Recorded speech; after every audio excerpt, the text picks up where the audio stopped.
Allah'ını bilish. Asonlashtirilgan iymon yurishligi birinchi qism. Ikkinchi nashri.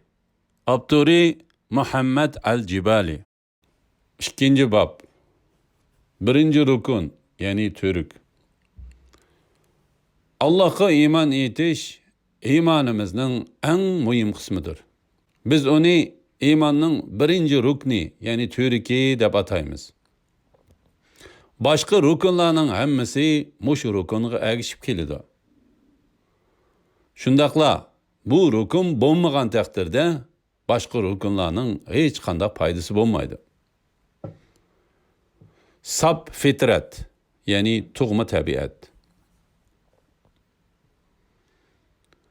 İnsandaki sap fitrat uni Allah'ni tanishga yetaklaydi. Allah subhanahu wa ta'ala shundaq deydi. Tercümesi, batıl dinlardan burulup İslam diniga yüzlengin. Allah'ın diniga ergeşkin ki Allah insanlarını şu fitret bilen yaratkan. Allah'ın yaratkanıda özgürüş bulmaydı. Bu doğru dindir. Lekin insanların tolisi bilmeydi. Sure Rum 30. ayet. Efsuslanarlıqı şu ki nurg'un kishilarning fitrati tug'ilgan vaqtidagidek sap turavermaydi. Ularning fitrati ularga Alloh to'g'risida xato tushunchalarni singdirib o'tgan ota-onasi va o'qituvchilar tarafidan buzib etilgan bo'ladi. Shu vajidan ularning fitrati ularni haqni tanishga yetaklay olmaydi. Abu Hurayra va Al-Aswad ibn Sari radıyallahu anhumadan rivayet kılıngan hadiste Resulullah aleyhissalatu vesselam şundaq degan. Her qandaq farzand fitrat ustida tug'iladi. Biroq ota-onasi uni ya Yahudi ya Hristiyan va yoki bir majusi qilib chiqadi. Buxoriy 1358.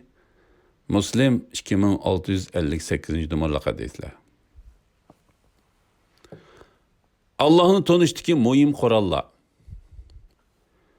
Sap fitretimiz bizning Allah'ını tanışımızga ve Allah'a itaat kılışga hazırlanışımızga yardım berdi. Bunundan sırt, ilkimizdeki nesillerinin hammasini bizni yaratgan Allah ata qilgan. Ana şu Allah bizge körüdüğün köz, anlaydıgan kulak, tefekkür kılıdığın mine qatarlıqlarını ata qılgan. Allah subhanahu ve teala şundaq deydi. Tercümesi, Allah sizlerni ananlarının karnıdan hiç nersini bilmeydiğin halıtınlar bilen çıkardı. Allah sizlerge şükür qilsin deb, kulak, köz ve kalplerini ata kıldı. Sure Nahl 78. ayet. Biz Allah subhanahu ve teala özümüzge ata kılgan muşu korallar arqılık etrafımızdaki dünyaya ibret nezir bilen karşımız ve bizni ve başka cemi şeyini yaratkan, şundakla bizni ve cemi mevcudatni perviş kıldığan bir ulug yaratqıcı ba. O yaratqıcı Allah'tır degan haqiqatni tanıp yetişimiz gerek. En ulug yaratqıcı. Allah subhanahu ve teala insanların, hayvanların şundakla delderek ve ziraatlarının hemmisinin yaratqıcısıdır. Allah yer şarının, onundaki tüzlenliklerinin, tağ cılgılarının, deniz okyanlarının yaratqıcısıdır. Allah subhanahu ve teala ay bilen kuyaşının, şundakla barlık asman cisimlerinin yaratqıcısıdır. Xulas qilganda Allah cemi mevcudatının yaratqıcısıdır. Allah subhanahu ve teala şundaq deydi. Tercümesi, yani şu Allah sizlerinin Rabbinlardır. Allah'tan bölek ibadetke layık hiç ma'bud berhak yoktur. U hamma narsani yaratquchidir.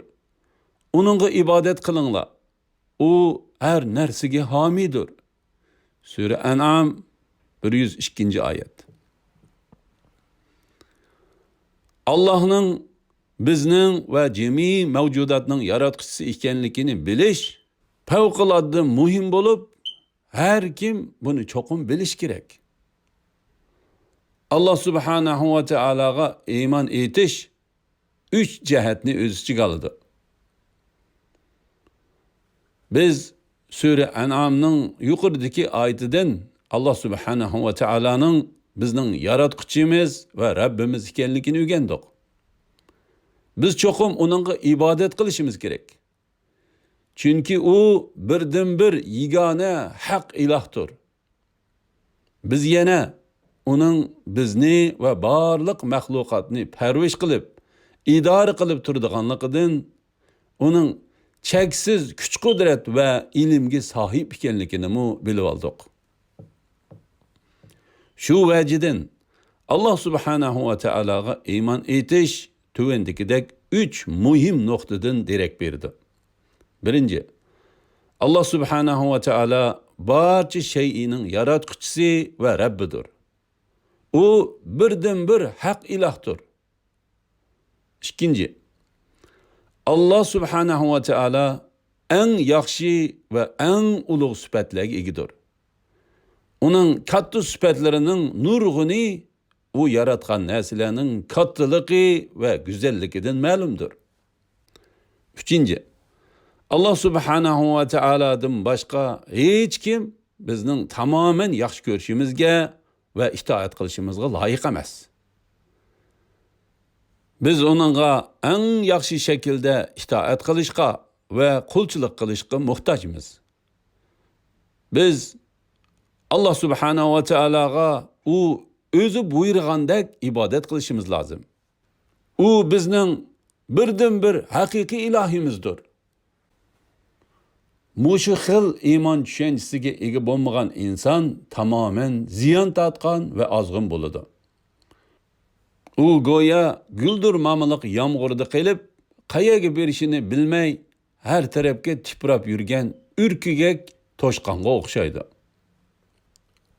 Allohni tonigan kishining o'zi va hayotlik nishoni haqidagi tushunchasi aniq bo'ladi.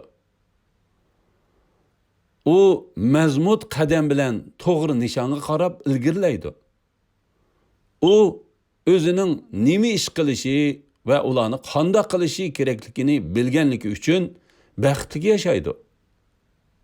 Biz yuqorqi 3 nuqtani haqiqiy tushungan va uningga taltukuz ishonganda, ondan iymonimizning birinchi rukni, ya'ni to'riki sog'lom va mazmut bo'lgan bo'ladi. İnşallah biz Allah'a iman etishning bu 3 bo'ligini oldimizdagi bablarda tafsili bayon qilamiz.